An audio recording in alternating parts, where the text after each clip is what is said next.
Séjour 17 octobre 2024. Dr Abdoulaye Guindo, secrétaire général du ministère de la Santé et du Développement social, a présidé la cérémonie de lancement officiel du rapport mondial sur le développement humain 2023-2024, produit par le PNUD en collaboration avec l'Observatoire du développement humain durable et de la lutte contre la pauvreté. Je me réjouis ce matin de l'honneur qui m'échoit de prendre la parole à cette occasion du lancement officiel au Mali du rapport mondial sur le développement humain, qui est produit par le Programme des Nations Unies pour le développement et qui est devenu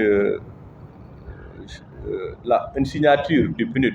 en termes de réflexion sur les questions de développement et de développement humain en particulier. Je voudrais vous exprimer, Monsieur le secrétaire général, à travers vous, à Madame la ministre, toute notre gratitude pour avoir accepté de présider cette cérémonie en dépit de vos multiples obligations.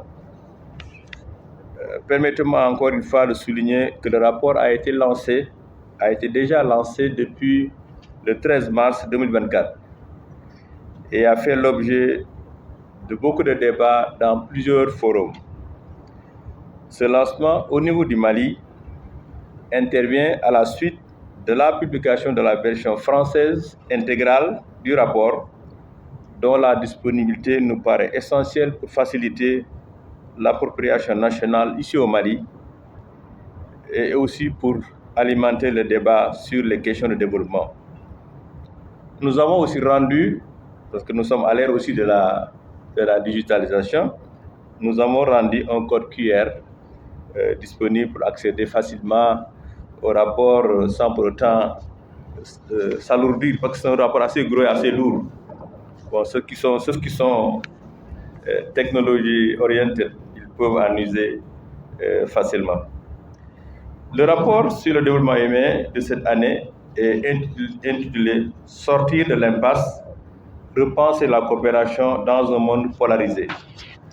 C'est un sujet assez révélateur de la situation que le monde vit en ce moment. Et dans le rapport, le PNUD invite à interroger notre lenteur à asseoir une gouvernance mondiale qui évite au monde de naviguer en permanence au bord du gouffre, alors que nous disposons d'un savoir-faire sans précédent,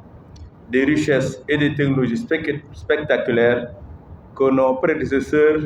n'auraient pas imaginé et n'avaient pas eu. Je me souviens du président Thabo Mbeki qui disait que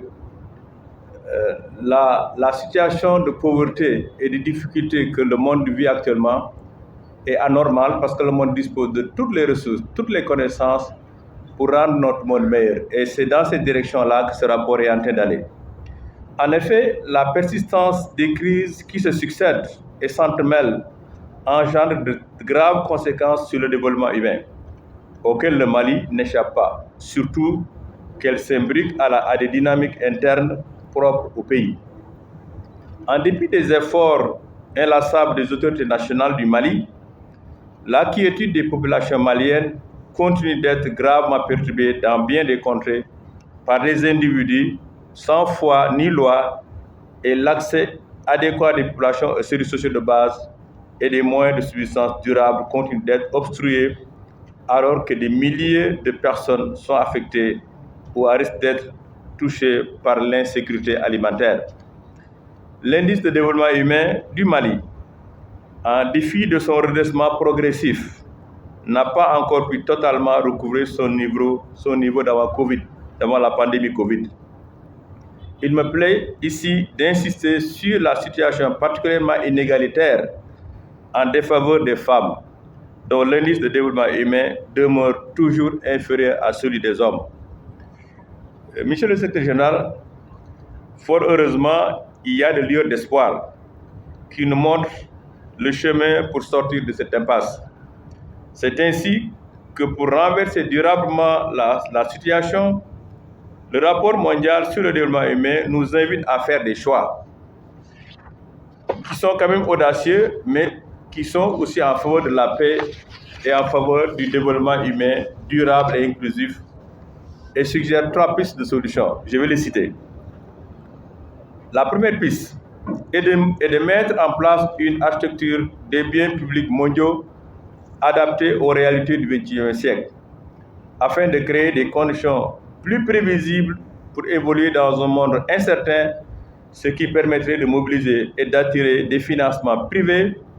dans les pays ayant le plus besoin de ces ressources. La deuxième piste de solution concerne la baisse des températures et la lutte contre la polarisation, parce qu'il est indispensable de sortir de la fausse réalité sociale d'ignorance pluraliste où les croyances erronées des uns concernant les autres entravent une coopération mutuellement favorable. Sur la question de la température, nous en voyons les conséquences, surtout dans le Sahel, avec les fortes inondations qu'on n'a pas observées depuis plus d'une centaine d'années, qui sont des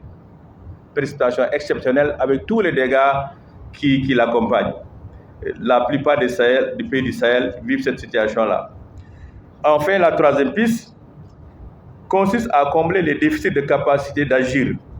à travers des institutions centrées sur les personnes, collectives et tournées vers l'avenir. C'est dans cette perspective que le PNUD apprécie l'engagement démontré par le Mali dans la préparation et la participation du Mali au sommet du futur qui vient de se tenir à New York, en marge de l'Assemblée générale des Nations unies, et qui était destiné à échanger sur les voies et les moyens de sortir de l'impasse mondiale que nous tous nous constatons. De même, certaines dynamiques politiques en cours au niveau du Mali et les mots encourageants des autorités maliennes à la tribune des Nations unies à New York, à l'endroit des agences, des fonds et des programmes du système des Nations unies lors de la 79e Assemblée générale sont des signes pour nous de la disposition du pays à jouer sa pleine partition dans le renforcement de la coopération et la refondation d'un multilatéralisme inclusif, solidaire et efficace. C'est avec un grand plaisir que je préside la présente cérémonie de lancement des rapports mondiaux sur le développement humain 2023-2024 au nom de Madame le ministre de la Santé et du Développement social. Je remercie toutes celles et tous ceux qui ont bien voulu honorer de leur présence et ainsi donner plus de brillance et de visibilité à cette présente cérémonie. Je voudrais avant tout propos exprimer ma profonde gratitude au bureau PNUD du Mali pour la dissémination du rapport mondial sur le développement humain à travers cette cérémonie de lancement. Mesdames et messieurs, la notion de développement durable ou soutenable est née de la prise de la conscience dès 1970 qu'à long terme, il va falloir penser et intégrer les contraintes environnementales et sociales à l'économie. L'expression est apparue pour la première fois en 1987 dans le rapport Le Brilliant Temps de l'ONU. Selon ce même rapport, le développement humain durable est un développement qui répond aux besoins du présent sans compromettre la capacité des générations futures de répondre à leur. Il en découle deux choses. Accorder une priorité aux besoins essentiels des plus démunis, mais aussi à la capacité que nous offrons à nos techniques et à nos sociétés de répondre aux besoins actuels et à venir. Depuis 34 ans, la dimension humaine a été ramenée au centre des questions de développement, comme en témoigne la publication du premier rapport mondial sur le rapport du développement humain en 1990 et le calcul de l'indice de développement humain qui évalue la santé, l'éducation et le niveau de vie d'une nation par les programmes des Nations Unies. Mesdames et messieurs, le Mali, à l'instar des autres pays, a inscrit le développement humain durable au cœur de ses préoccupations, avec surtout l'adoption en 2015 de l'agenda 2030 pour le développement durable s'unissant ainsi autour d'une vision commune et d'un plan pour le futur de l'humanité intitulé « Transformons notre société », mais également l'élaboration et la mise en œuvre des stratégies et politiques à cet effet.